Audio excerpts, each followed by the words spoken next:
Allison from Learning at the Primary Pond. I'm a literacy specialist, and in this video, I'm going to share some ideas for really fun, engaging, hands-on phonemic awareness activities that can work in really any teaching setting. Before we dive in, if you haven't subscribed to my channel yet, I would love for you to do that now, and then also hit the little bell so that you don't miss out on any of the teaching videos that I post. First, a quick refresher on what phonemic awareness is. Phonemic awareness is the awareness of and ability to work with the individual sounds or the phonemes in words. So like in the word wish, for example, the first phoneme is oo. Notice how I'm clipping the W sound and I'm not saying wa, I'm saying oo. The next phoneme is I, and the last phoneme is sh, right? So you can have multiple letters working together like the S and H to represent one phoneme. With phonemic awareness, pure phonemic awareness, we're just thinking about the sounds. But of course, the ultimate goal of phonemic awareness is to get kids to use that knowledge to decode words and spell words and read, right?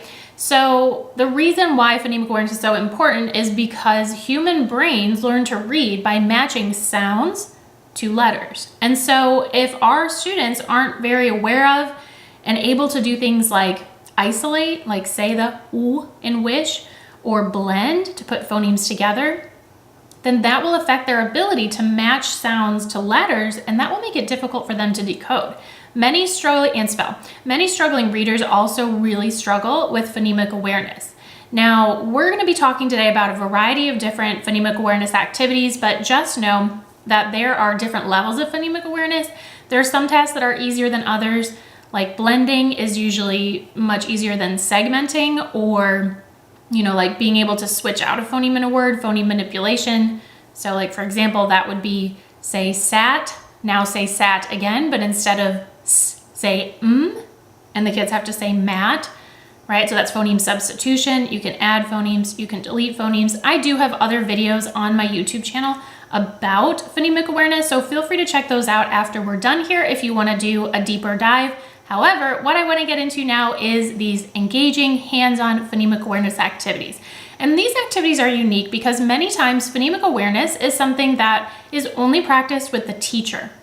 And that's because there's lots of these oral drills that we can do, right? And so you would need a teacher to be saying things like, say mat, now say mat again, but instead of say s, right? But there's other ways to practice phonemic awareness, and there are activities you can use to get kids to practice phonemic awareness independently, like in centers, because that independent practice is really valuable.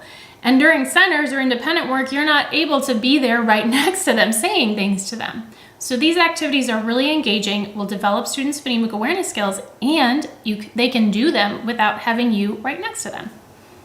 A lot of teachers actually don't have phonemic awareness practice activities for kids to do in centers just because they can be hard to find or create. So just let me know in the comments, do you use phonemic awareness activities during center? You can just type yes or no. Okay, so first activity is tic-tac-toe. So you can see here these lines. And this game is played pretty normally like you would with regular tic-tac-toe, but what I like to do is I will put this in a page protector. And then the kids could write on it with a marker, but I like to actually have them use two different colored bears or, those math manipulatives, counters, whatever. And so one child will be one color, the other child will be the other. It's like you could do X's and O's as well. And what they do is the first player chooses a spot on the board, like for example, if they were gonna do nut, and what they have to do in order to mark that square off as theirs is they have to say nut. Nut. So they are segmenting the word and they're blending it back together. Now you need to make sure that your kids can do this quite proficiently before you give them this as a center. If they're just learning how to do this, then this is not a good center activity, and you just need to practice with them some more before they're ready to practice independently. So the kids take turns, they try to get 3 in a row. I have a couple of these boards in the resource. I'll give you the link in the caption, but then they can, play again if they finish one. So this is phonemic awareness, tic-tac-toe. My next activity is segmenting action cards. So hopefully you can see this okay, but there will be some kind of picture on top, and the kids will have multiple versions of this, and of course you'll practice with them before they do it. But like this picture is for the word web. So they are going to segment the word web. So here there's 3 sounds, right? It's going to be web, web. and they're gonna move their arms like from top to bottom as they segment. So kind of hard for me to show you because I'm not standing up, but it would be something like this, but on a bigger scale. So, oo, eh, b. So you can see how they're saying the sounds and they're moving their arms. Now, of course, there's other ways. Like normally my kids will either chop the sounds or tap the sounds, but this is just a fun spin on it. And again, you'll have a stack of cards with them. They can work independently. Even better, they can work with a partner, and it gets a little bit of movement in too. The next one is a segmenting activity, and I have it for CVC words and digraphs. Again, the links will be in the caption, but it has a super fun beach theme.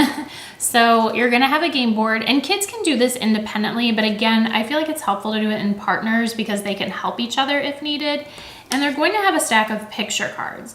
So you can have a separate stack, or they can just kind of put the stack here and do each picture one by one. And for this one, like let's say the word chin was up first, they would take their little card here and they would surf as they say the sounds in chin. So it would be ch, I, n, chin, right? So they're surfing, they're saying the sounds. You can see there that that's showing them to blend. And then with the little beach theme, the next thing they do is they get to cover one item that they would want to bring if they were going on a beach trip with a counter. So super fun, simple, but again, it's just a fun twist on segmenting. All right, this next one is roll and race, and it's great for practicing isolating like a sound. This could be the first sound in a word, like the first sound in the word sun is s. It could be the last sound in the word n, or it could be the middle sound in a word Now, of course, you'd only choose one of the boards. Like this one is focused on middle sounds. But what you would have the kids do, and this is something that could be done independently or again with a partner, you'd give them a die, they roll, and then like let's say they roll a 2, they look at the first picture that they see in the row. And so this would be map, and if we're focusing on middle sounds, they would say ah, and then they would cover with a counter. And so they're trying to see like which race car wins, which picture row gets covered first. Again, this could be done independently or on a partner. And if you want to reuse the same type of activity for a different skill, you could also have them use it to practice segmenting. So another time, you know, maybe they roll 4 and they come to net and they're saying net, net, and they cover that. So this is an activity that could kind of be adapted for different phonemic awareness skills. The last activity I have for you is super fun, especially if you have any kids who like to get competitive, and it is I Spy. It's another one that can be adapted for different phonemic awareness skills. The version that I grabbed is for middle sounds. Now, the kids will have to play this with a partner. Each person can either have their own game board or you can have them share one, and they will need a stack of picture cards, and those picture cards go face down. So what they do is one player, it doesn't really matter who, is going to flip over the top card. So like this one is sit, and the middle vowel sound is I. So they have to both say sit, I, and then what they do is they try to be the first person to find another picture that has the same middle sound, I. And then whoever, you know, finds that first, they get to keep the card. And then whoever has the most cards by the end of the game is the winner. You could also potentially, it can kind of get a little tricky if they're using the same picture over and over again. You might want to have them cover the pictures with a counter, but otherwise that's it. So they're racing to see who has the most cards at the end.